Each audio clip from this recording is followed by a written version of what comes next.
With this golden delicious beans porridge, nobody will say no to beans in your home henceforth. So if you want to prepare this very moist beans porridge that melts in the mouth, the perfect partner to a soki, ooh la la, come with me, let's prepare this for lunch. Yes, we usually eat beans porridge for lunch in my home. I'm using honey beans because it's very tasty. I start by meticulously picking the beans to remove the husk, stones, bad seeds, and other inedible items. Kids can help you do this. It's fun. My son wouldn't agree with me on that though. Or you can just pour a generous quantity of water into the beans and the lightweight husks will come to the surface, while the stones will go to the bottom. Then you can scoop out husks, followed by the bean seeds, leaving the stones at the bottom. I prefer the former though because I see the bad seeds better when the bean seeds are dry. Then rinse the bean seeds very well to wash off dust and most of the pesticide. Put in a container,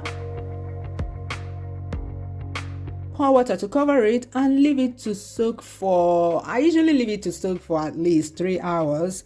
This soaking is good for me in several ways. 1. It reduces beans bloating. For those of us that suffer from beans bloating, even though this brown honey beans is not too much of a problem for me as far as bloating goes, but soaking completely takes out any risks of bloating from the equation. 2. Soaking helps hydrate the beans, making them cook to perfection. 3. After soaking it, I rinse it again, thereby removing more pesticides, which is what I'm doing right now.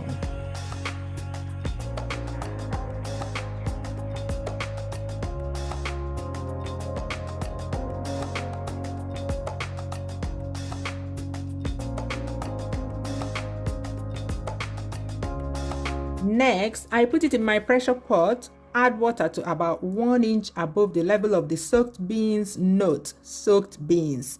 If you did not soak your beans for any reason, this quantity of water will not work for you. You probably need 3 inches because you are starting with dry beans.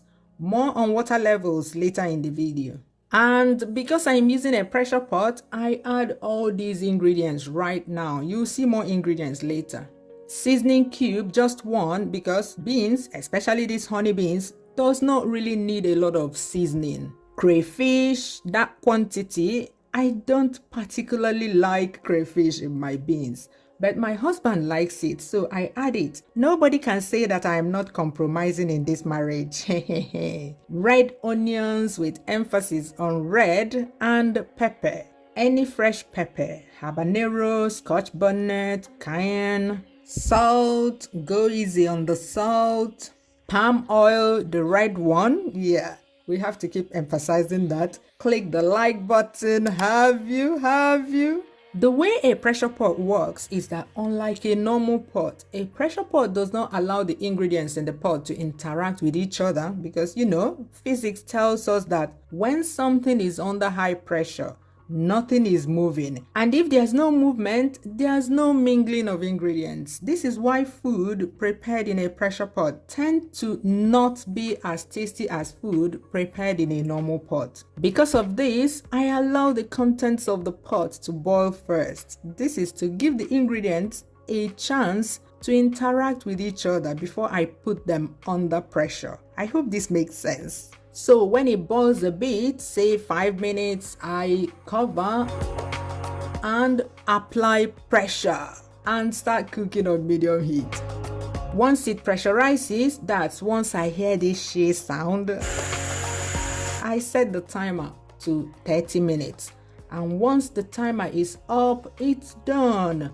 I depressurize it under the tap because I have no time to wait. My kids will soon be back from school.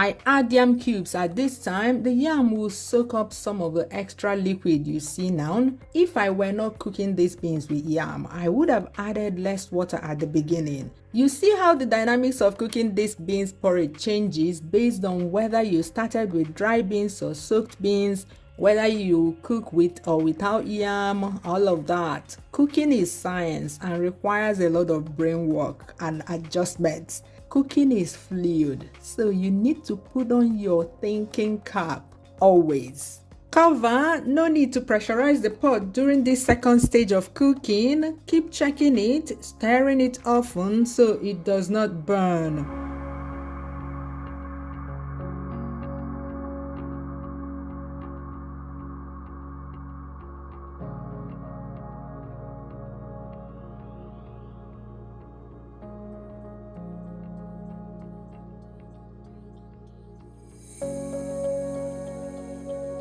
Cook till the yam is soft. Soft enough for a knife to easily go into it like so.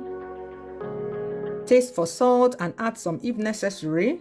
I'm adding a few leafy veggies. This is completely optional. Once that heats up again, it's done. Look at that. You can see that it continues to thicken as it cools down to a comfortable temperature. With this video, I am sure I've exposed everything you need to know about preparing very moist, melt in the mouth beans porridge with a pressure pot. If I did not address any of your challenges, feel free to let me know in the comments. Bye bye. See you in the comments.